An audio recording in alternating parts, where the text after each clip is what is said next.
Unity is what will bring this to an end. Not looking the other way because it doesn't affect us in the moment. It will affect us eventually if we do that. And look at your children and grandchildren in the face, I say to those people, and tell them what you were doing when the fascist global police state was coming in. What were you doing, mummy and daddy, when this state took over all aspects of my life? Oh, I was watching a game show, honey. It was a good one that night. Or, in terms of people in uniform, oh, I was helping to bring it in, dear. And that's what people in uniform need to understand. They are policing in a state that also affects them and their children.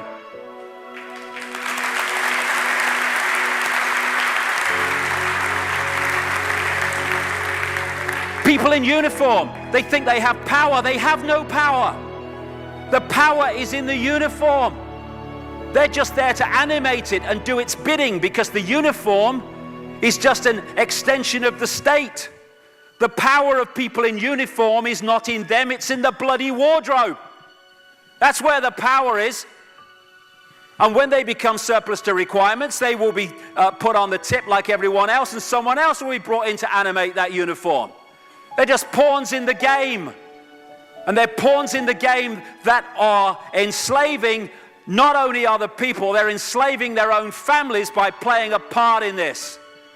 It's time to wake up and grow up and stop playing a part in the enslavement just because we think we're in uniform.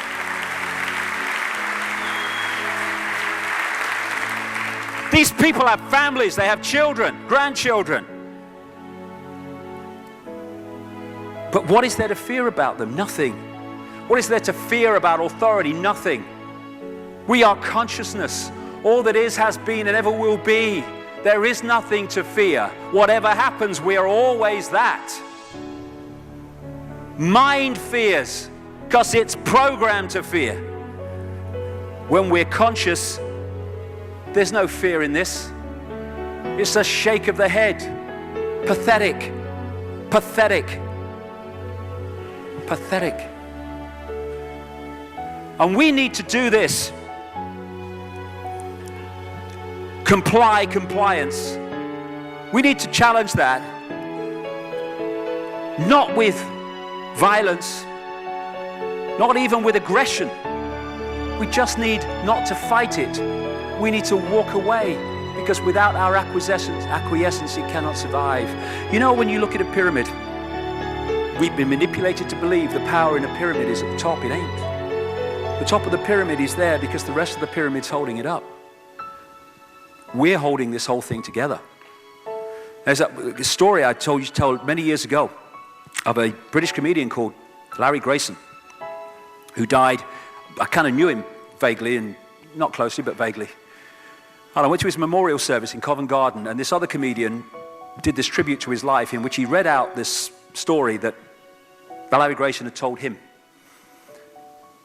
When they were going around the variety halls and the theaters in the 60s, they had this all-male show. And Larry Grayson was the only woman in it because he used to dress up as a woman. And he said that the end of the show, the last scene, all the sailors, all the men came on dressed as sailors, and they were singing Rule Britannia. You know, Rule Britannia, Britannia rules the waves. Oh, I'm very pleased for you. Okay. And as it built up, Larry Grayson would come on dressed as Britannia with the helmet and the shield, and he would be manhandled up the side of this pyramid to the top for the big finish. And he said one night, he said things seemed to be going rather well. He said, and then I noticed that a sailor in the bottom left-hand corner had got rather a cough. And this cough got worse and worse and worse to the point where the sailor couldn't stay in the pyramid anymore and stepped out of it. Larry Grayson, symbolic of this elite at the peak of the pyramid, ended up in the second row. And the elite, the power center, had done nothing to bring about this. One sailor, the bottom of the pyramid, had got a cough. And the whole thing collapsed. And I listened to that and I thought, my God, yes, that's it. We, the powerless people, are holding the powerful people up there, and they know that. They're terrified of us realizing that. Do you remember that movie, animated movie, A Bug's Life? A Bug's Life with the grasshoppers? And what happened was there was these ants and Ant Island, as they called it, and these grasshoppers used to come every year and take all the food, and the ants had to spend the whole year gathering the food together for the grasshoppers because they were terrified of the grasshoppers. And there weren't many of these grasshoppers, and one day they're in their winter quarters in a tree, these grasshoppers, and they've got all the food they need, and someone suggested among the rank and file grasshoppers that they didn't need to go to Ant Island this year because they had all the food they needed. And then out came the leader of the grasshoppers to tell them the facts of life when the few are going to control the many. It's a wonderful speech. If you ever can see that movie, A Bug's Life, I do recommend it. And he said, basically, they outnumber us 100 to 1. And if ever they figure that out, there goes our way of life. So we have to keep the pressure on, basically. We have to keep them working, so they don't figure out where the real power is. And that's why this network of manipulation works so hard to keep us in these states.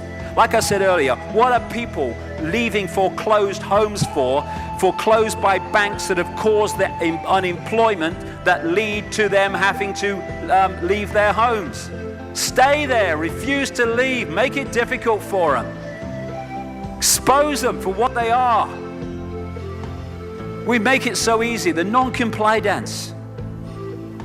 No longer will we just do it because we're told to do it. Is it just? Is it right? Okay, I'll do it. Is it unjust? Is it not right? I ain't doing it.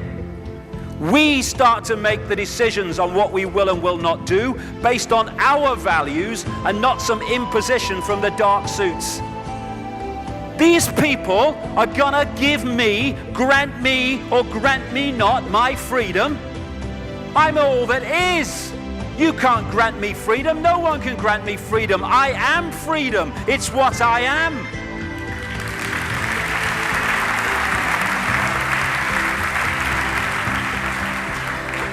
The big question, what would consciousness do? What would consciousness do in this situation? And when we ask that question, it really just changed the way we see the world.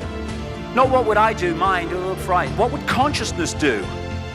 You know, this is a great line. If it's not right, don't do it. If it's not true, don't say it.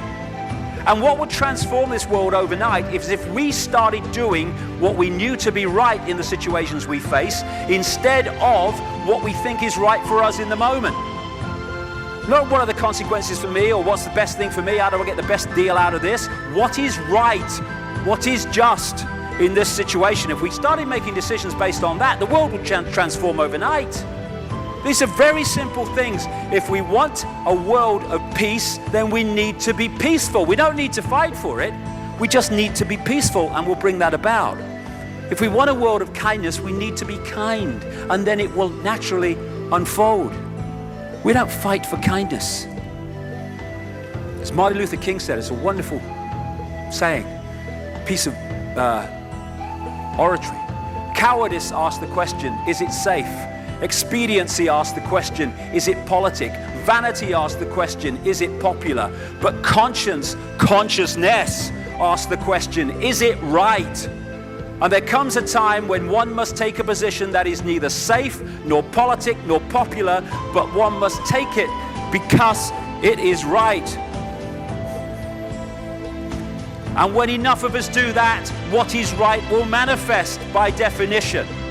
And we're in this position now where this vibrational change, this energetic change is taking place, where we can start cracking these eggshells, when we can start becoming the full magnitude of who we are, where we can be consciousness in the now, using mind to experience this reality instead of being governed by it, turning the key to let consciousness in. We're being offered this opportunity now. No longer can we say we didn't realize who we are, we didn't know we could do that. I was kind of waking up one day and I saw this earth imprisoned, and I saw this big lock and a key going in and being turned. I went on the internet just very shortly afterwards. I was looking for a picture, not this one, and that's what I saw. The picture I'd just seen in my half kind of sleep. And that's what we're being offered the chance to do now, to turn the master key called becoming conscious that will bring an end to this. It's being given to us, we just need to take it. And to take it, we need to say enough. Enough of being enslaved by these people, enough of being enslaved by our manipulated ignorance, enough of being enslaved by the fear of being who we are.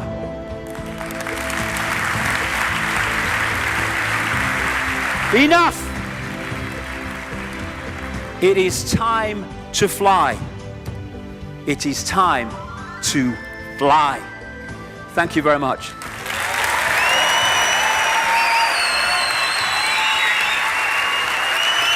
Thank you. Thank you very much. Thank you. Thank you. Thank you.